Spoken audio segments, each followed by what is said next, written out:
जय श्री राम। सत्यम से कुंदम जय श्री राम।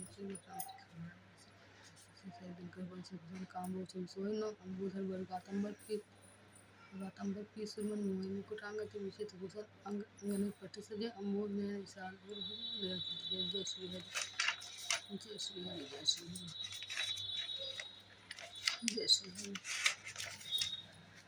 गुरु शांति महाराज की जय। मैं मनमोह स्फुटल हृदय अज्ञान अपनी प्रभु मोसारी दीन बंधु भगवान जय श्री और रामचंद्र लक्ष्मण जी की जय। बजरंगबली हनुमान की जय श्री और रामचंद्र की जय। जय सीता जय जानकी माता रानी की जय। राम दरबार की जय। राम लक्ष्मण भरत शत्रुघ्न बजरंगबली हनुमान की जय श्री और रामचंद्र की जय।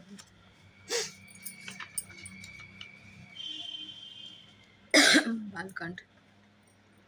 सुनि समझई जन मुदित मन मंजहि अति अनुराग लहै चारि फल अछत तनु साधु समाज प्रयाग।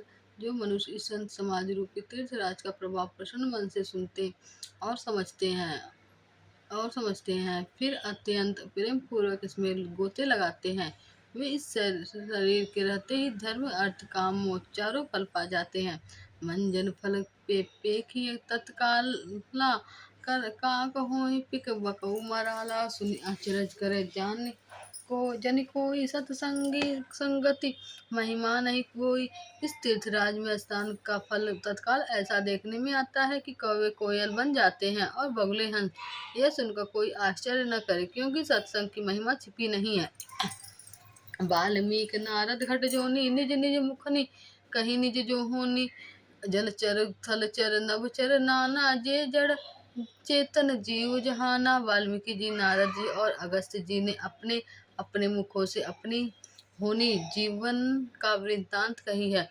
जल में रहने वाले, जमीन पर रहने वाले, चलने वाले और आकाश में विचरने वाले नाना प्रकार के जड़ चेतन जितने जीव इस जगत में हैं मति कीर्ति गति भूति भलाई।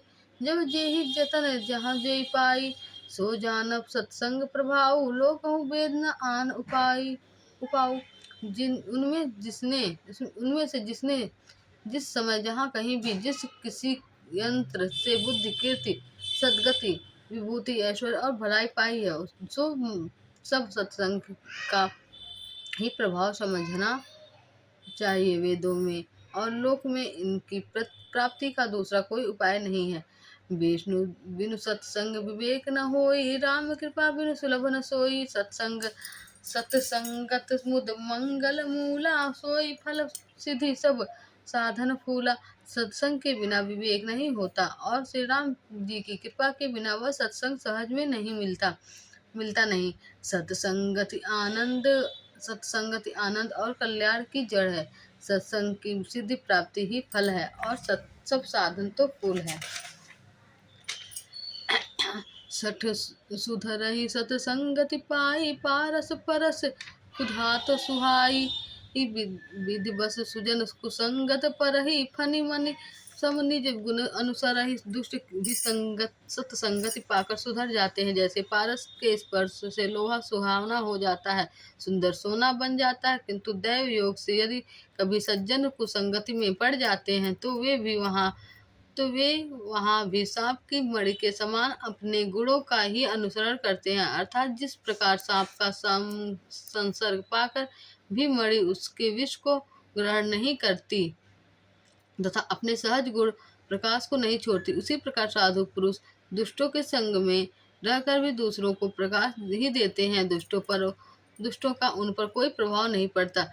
विधि हरिहर कवि कोविद बानी, कहत साधु महिमा सकुचानी। सो मोहसन कही जात न कैसे, साक बनिक मणि गुणगन जैसे। ब्रह्मा विष्णु शिव कवि और पंडितों की वाणी भी संत महिमा का वर्णन करने में सकुचाती है। वह मुझसे किस प्रकार नहीं कही जाती, जैसे साग तरकारी बेचने वाले से मणियों के गुण समूह नहीं कहे जा सकते।